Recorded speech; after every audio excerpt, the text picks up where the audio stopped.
కవిత bail పిటిషన్పై విచారణ సోమవారానికి వాయిదా వేసింది ఢిల్లీ హైకోర్టు. కవిత బెయిల్ పిటిషన్పై సోమవారం, మంగళవారాల్లో వాదనలు జరగనున్నాయి. బెయిల్ పిటిషన్పై కౌంటర్ దాఖలు చేసింది ఈడీ. బెయిల్ పిటిషన్పై ఈ నెల 27న రిప్లై ఇస్తామని సీబీఐ వెల్లడించింది. కవితపై జూన్ 7న ఛార్జిషీట్ దాఖలు చేస్తామని సీబీఐ ప్రకటించింది. కవిత బెయిల్ పిటిషన్ గురించి మరింత సమాచారం మా ప్రతినిధి వెంకటేష్ అందిస్తారు. వెంకటేష్, లిక్కర్ కేసులో కవిత బెయిల్ కావాలని పిటిషన్ దాఖలు చేశారు. ఆ పిటిషన్ పైన ఈ రోజు ఢిల్లీ హైకోర్టు విచారణ జరిపింది.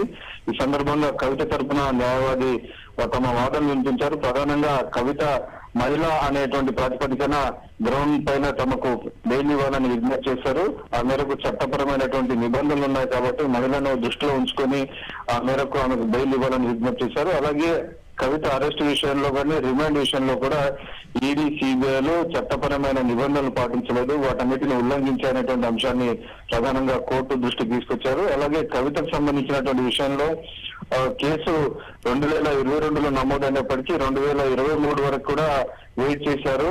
సంవత్సరం పాటు ఏం మాట్లాడకుండా సంవత్సరం తర్వాత కవితను అరెస్ట్ చేశారనేటువంటి విషయాన్ని కూడా ప్రధానంగా కోర్టు దృష్టికి తీసుకొచ్చినటువంటి పరిస్థితి.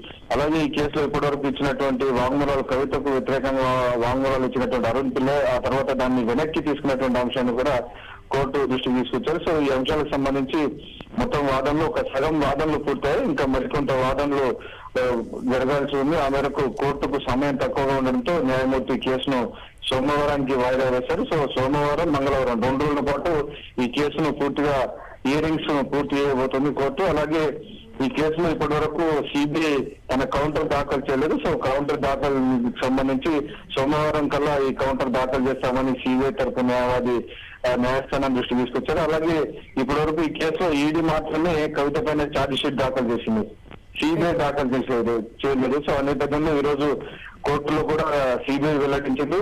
జూన్ 7వ తేదీన కవిత పైన ఛార్జ్ షీట్ వేయబోతున్నటువంటి విషయాన్ని కూడా వెల్లడించింది. సో మొత్తానికి ఈ వ్యవహారంలో సోమ, మంగళవారంలో కీలకమైనటువంటి వాదనలు జరగబోతున్నాయి. సో సోమ, మంగళవారంలో వాదనలు విన్న తర్వాత న్యాయస్థానం కవితకు బెయిల్ ఇవ్వాలా లేదనేటువంటి అంశాన్ని తేల్చబోతుంది. ఇప్పటికే మనకు తెలుసు కవిత బెయిల్ పిటిషన్ ను ట్రయల్ కోర్టు తిరస్కరించింది. ఆమె బయటకు వస్తే సాక్ష్యాలను ధ్వంసం చేసే అవకాశం ఉంది, సాక్ష్యాలను బెదిరించేటువంటి అవకాశం ఉందనేది ప్రధానంగా ఈడీ, సిబిఐ వాదన వినిపించింది. ప్రధానంగా ఈ మొత్తం కేసులో కవితనే సూత్రధారి, పాత్రధారి అనేటువంటి విషయాన్ని కూడా ఈడీ ప్రధానంగా చెప్తూ వస్తుంది. Right, thank you Venkatesh.